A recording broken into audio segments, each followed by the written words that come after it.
तो जैसे कि उम्मीद थी, आज मायावती कोई ना कोई ऐलान करेंगी अपने जन्मदिन के दिन 15 जनवरी। मायावती ने 15 जनवरी को यह ऐलान कर दिया कि वो किसी पार्टी के साथ कोई गठबंधन 2024 के लोकसभा चुनाव के लिए नहीं करने वाली, ना ही वो किसी गठबंधन का हिस्सा बनने जा रही हैं। यानी कि इंडिया अलायंस में वो शामिल होंगी, इससे इनकार कर दिया उन्होंने। और साथ साथ कांग्रेस के साथ या किसी दल के साथ उनका कोई गठबंधन, कोई अंडरस्टैंडिंग नहीं होने जा रहा है। मायावती के जन्मदिन पर आज सबों को ये उम्मीद थी कि कुछ ना कुछ ऐलान होगा, और आज का ये ऐलान इसलिए अहम होता है क्योंकि 15 जनवरी को जो रणनीतिक विषय होते हैं उस पर मायावती हमेशा अपना रुख साफ करती रही हैं। तो आखिर क्या वजह रही कि मायावती ने ये मना कर दिया कि अब वो किसी गठबंधन में किसी के साथ नहीं जाएंगी? बात वही पुरानी है। उन्होंने साफ कहा कि जब भी उन्होंने गठबंधन किया है, बसपा का नुकसान ही हुआ है, बसपा को कोई फायदा नहीं हुआ और दूसरी पार्टियां या दूसरे गठबंधन उसका फायदा उठाते रहे हैं।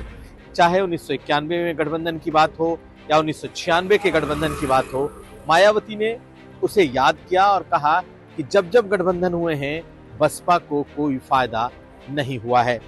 लेकिन ऐसे समय में जब इंडिया गठबंधन 1 to 1 लड़ाई बीजेपी के साथ लड़ना चाहता है, यानी कि हर कैंडिडेट के सामने एक कैंडिडेट को उतारना चाहता है, ऐसी स्थिति में आज मायावती का ये बयान, मायावती का ये फैसला इसलिए अहम हो गया कि अब उत्तर प्रदेश में ये चुनाव त्रिकोणीय होंगे, यानी कि यहाँ ट्रायंगुलर संघर्ष होगा।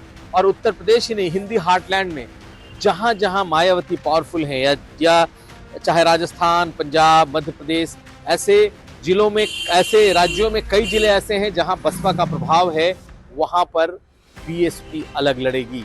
निश्चित तौर पर फायदा सीधे सीधे बीजेपी को होगा, इसमें कहीं कोई दो राय नहीं है। लेकिन मायावती ने यह फैसला क्यों लिया? दरअसल मायावती ने लगातार इस बात को कहा है कि कांग्रेस पार्टी हो या समाजवादी पार्टी हो या बीजेपी हो, सभी जातिवादी पार्टियां हैं और सभी बसपा की विरोधी पार्टियां हैं। इनसे बीएसपी को कभी कोई फायदा नहीं हुआ। आज उन्होंने एक बात, इन तमाम बातों के अलावा एक बात और कह दी, और वो ये कि वो पोस्ट पोल, अगर जब चुनाव के बाद जब नतीजे आ जाएंगे उसके बाद उनके विकल्प खुले होंगे, यानी कि तब वो भागीदारी के मुताबिक ये देखेंगी कि वो किसके साथ जा सकती हैं, लेकिन फ्री में किसी को समर्थन नहीं देंगी। लेकिन बड़ा सवाल है कि क्या पोस्ट पोल के बाद मायावती के पास इतनी ताकत बचेगी कि वो किसी को समर्थन दें? क्या वो इतनी ताकत के साथ लोकसभा में आएंगी कि उनके समर्थन की किसी को जरूरत पड़ेगी? आज के हिसाब से देखें तो बीजेपी के लिए उत्तर प्रदेश में ये केक वॉक है। सिर्फ उत्तर प्रदेश ही नहीं, जहां जहां मायावती का प्रभाव है वहां बीजेपी को फायदा होगा।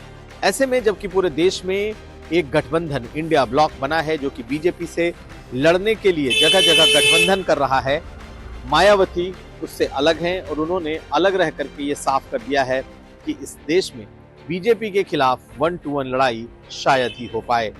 हालांकि जाते जाते उन्होंने एक बात जरूर कही कि जब चुनाव का ऐलान होगा तब पार्टियां अपने हिसाब से रणनीति तय करती हैं। देखना होगा क्या अब भी कोई खिड़की खुली है गठबंधन की या नहीं। कुमार अभिषेक, यूपी तक।